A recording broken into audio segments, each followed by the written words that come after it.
Hi there. I'm going to be talking about heats of formation and what that means and how we can use that according to Hess's law in order to calculate the heat of a reaction.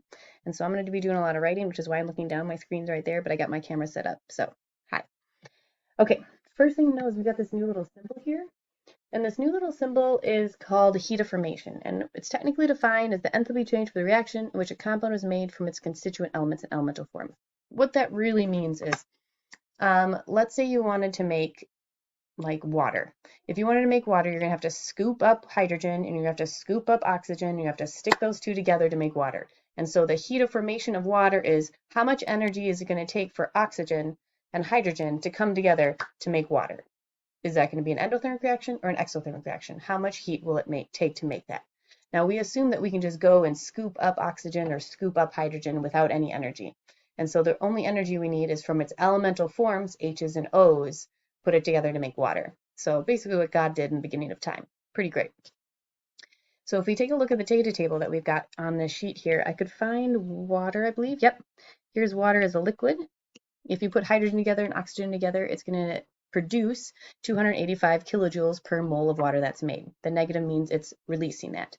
If you wanted to have water in the gas state, well, you got to get that to negative 241.8, a little bit less because it's already really hot when it makes an exothermic reaction. So you can pick anything, and there are data tables of this like to wazoo. You could look at any number that you absolutely want, any compound that you want. One thing to notice on this, though, look for the zeros here. So, oh, I don't have any zeros on here. What I mean to say is, if you look inside there, you'll never see anything just like hydrogen or just like oxygen. So if you're going to look for on your table hydrogen or oxygen or nitrogen or like magnesium or sulfur or anything that's in its elemental state, just that element, you'll see the heat of formation is 0. That's because God already made it. So we don't need to actually form it. We just have to scoop it up, find where it is like in our Earth. So that's something to note. So let's take a look at the equation for this one. And I got the equation here, right here. I chose to make these notes with little note sheets so you could print them out so you can, when you're watching it, you kind of had a note sheet as you go. But what this is saying is if we take all the heats of formation of the products and subtract out all the reactants, we can actually get the heat of reaction of the whole reaction. So this one's a little bit different from the break minus the make sort of thing. With this one, we're looking at products minus reactants. And the other one, you're looking kind of at reactants minus products. So keep that in mind, that this is kind of backwards. So our heat of formation for all of the products is what this first thing is. That funny looking E thing is the summation of. So that means the summation of all of the H's for all of the products. That little N stands for all the moles of them. And I'm going to show you in the same example, in this first example, what that means. Same thing is going on for the minus your reactants. So that summation thing is that funny looking E. That's the summation of. That means add up all the reactants. The M stands for the moles of the reactants. And then that heat of formation is that fancy looking HF thing. That's what you get from the data table. Okay, so let's take it with number 1 and see how we do. We're going to find the heat of the reaction. In other words, it says, what is the standard heat of reaction?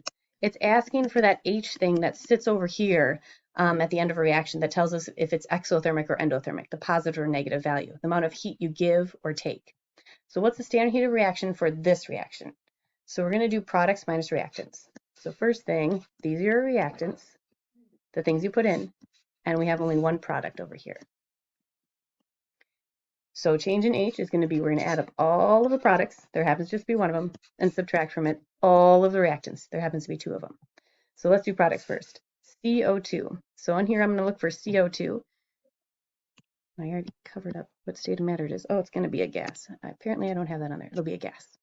So if I look up here, CO2, carbon dioxide, as a gas, the state of matter does matter. It's negative 393.5, so negative 393.5. And I'm going to have to add up all of the moles of it. That's when I look at this little 2Z right here. This says there's 2 CO2s. That means there's 2 moles of it. Remember, mole is just a counting number. So I'm going to take this 393.5 and multiply it by 2 to cover the 2 CO2s. So there's my products, minus my reactants. I've got oxygen, and my other reactant is CO, carbon monoxide. So I got to add up the 2 together. Oxygen, well, oxygen I won't find on the chart because its heat of formation is 0. I don't have to form oxygen. God already did that for me. I just got to go scoop it up from the air. plus CO, carbon monoxide. So I'm going to look at my chart for carbon monoxide. CO, it's just below the other one I got. Negative 110.5. And then I'm going to multiply it by the number of moles of carbon monoxide. So again, in the balanced equation, I see there's a 2. So I'm going to have to multiply it by 2 there. Now I've got all my numbers in the spots that I want. I just got to push the buttons at the right spots. Boop, boop, boop on my calculator. And I find my heat of reaction is negative 570 kilojoules. I know it's kilojoules because all of the numbers in my data table are looking at kilojoules here. So I know it's got to be kilojoules, and it pretty much always will be. I haven't seen it any different. I see it's a negative value. That tells me that heat is produced in this reaction. And this negative 570 is what would live right here where my question mark started. I would put in there negative 570 kilojoules. And then I can do whatever I need to from there. Okay, taking a look at number 2. If you're doing this problems, I got the answer. Don't look at it there. Why don't you pause it and see if you can do it yourself and then come back and see the answer. Or maybe see the answer and then come and get some help. But I'm going to start it right now. Choose a different color here. All right, what is the standard heat of formation of methane, CH4, as calculated from the data above?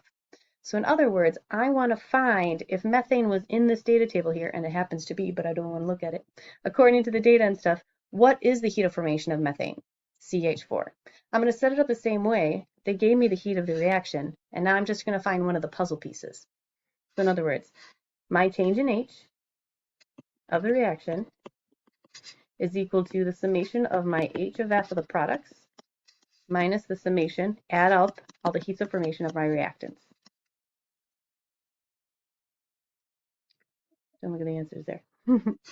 So my change in H of the reaction is this number right here, negative 889.1.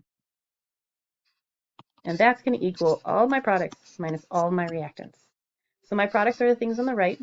CO2 is a gas. I'll go up here. CO2 is a gas. Is that negative 393.5? I take a look at how many I got. I've got only one of them. So I multiply it by 1, or I can just negate it. Plus, I've got to add up my other product, is water. Water is a liquid. That's that negative 285.8. And I got to multiply that by 2 because there happens to be 2 waters in my balanced equation. So there's all my products. So products minus my reactants. I don't know what the heat of formation of my CH4 number is. That's what I'm trying to find here. Yeah, it is in the data table up there, but I'm trying to see what is the numbers going to say.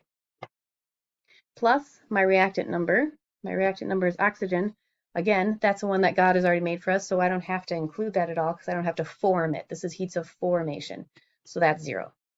So now in this case, I'm really just solving for this CH4 number. That would be the heat of formation of CH4. And if I do so, I'm going to find that I get a negative 76 kilojoules.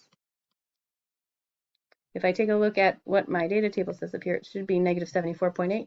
Pretty good considering the sig figs are going to come in different spots, and so it'll be happening in different ways. So I think I'm good. All right, I hope this went okay for you. Good luck. Send me an email if you need help.